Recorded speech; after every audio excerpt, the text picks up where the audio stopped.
Izabela, welcome to Rifugio Digitale. It's such a pleasure to have you here today with your solo show, Body as a Living Archive. Izabela, I have some questions for you about your work, but we cannot start this conversation without talking about an event that totally changed your life. When you were 19, you have a severe hemorrhage that revealed a rare interorganic tumor, an unprecedented event in your native Poland. That's right. This trauma probably changed not only your body, but also your inner self. And I imagine that you needed a long amount of time to process this event, both physically and psychologically. So when and why did you decide to artistically process this trauma with your pictures? First of all, thank you so much for having me here. I am very excited to be showing this work in this unique space. As you mentioned, I had experienced a traumatic event when I was 19, and I keep thinking, because of how rare this event was, I was the first case in Poland. There were only 300 cases worldwide. I had a very long surgery that lasted 9 hours. So this kind of time for the body is a very long time to be cut and open. And I felt like it left a very deep somatic trauma in my body. And it is true, as you mentioned, it did take time for me to process it. And especially to process it artistically. I was actually forced to process it years later when my father was diagnosed with his own illness, with cancer. I was living in New York. I was alone there, studying photography, working in photography. I have been a photographer for several years by then. And hearing this shocking news literally put my body on an alert, and I felt as if it was made of glass and it could shatter anytime, anywhere, basically. So there was this experience of feeling deep empathy towards my father, but also I felt like I had to process myself something, again, really deeply, and put a lens of attention to it. And by then, I already heard about the concept of traumatic body memory. It speaks about trauma being stored, kept in the body, not only in the brain.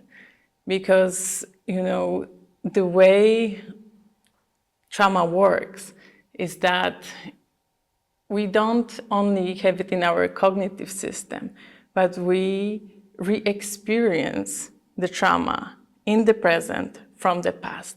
So that's how, this idea for me came of body as a negative, of body as a living archive, because the body was bringing back to me past into the present moment. And in order to process it, I turned into my camera as a companion, and I started making self-portraits, using also my body, moving from being behind the camera to being in front of the camera, and recreating, reenacting traumatic memories, this time on my own terms, under my conditions. And that's how this work began. The first photograph that I took was the recreation of the first surgery. I did it in my studio space. And the idea for it actually came because I often, when I was taking self-portraits before, I would see that I would place the camera above me, almost as my caretaker, and myself, I was somewhere lower, often on a bed, or sitting or lying down, and almost as a patient.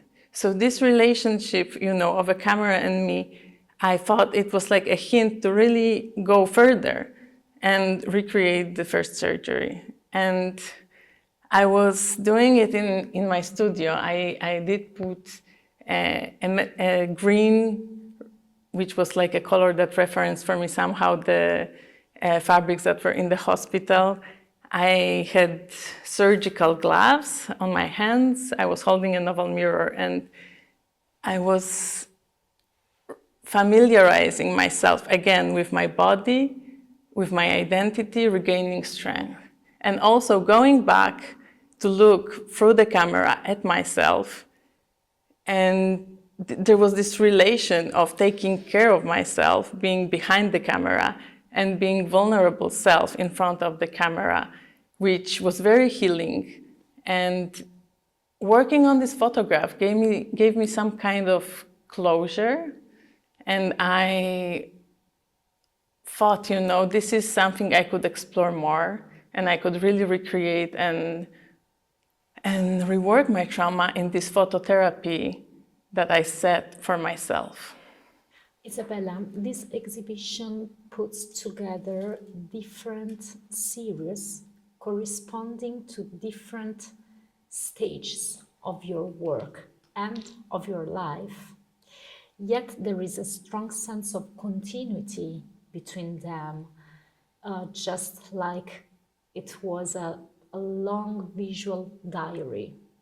So, in your perspective, how did your work change over time corresponding to the different phases of your life? It is a very interesting question because it really shows, this exhibition, my photographic practice over the span of 8 years.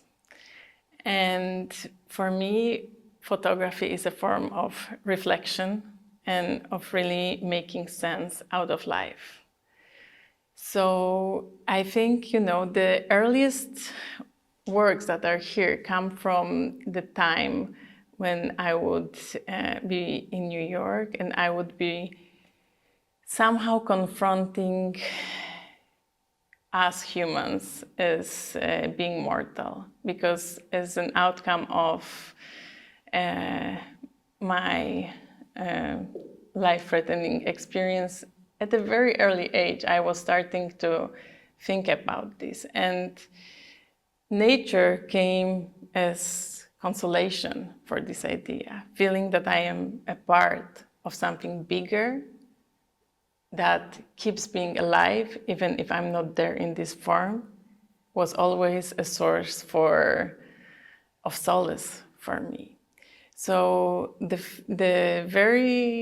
earliest works that are here are showing me having a garden inside of my rented room, where I lived with the garden I created for 15 months. It went through a cycle, of blossoming, of decay, of having new life put on it.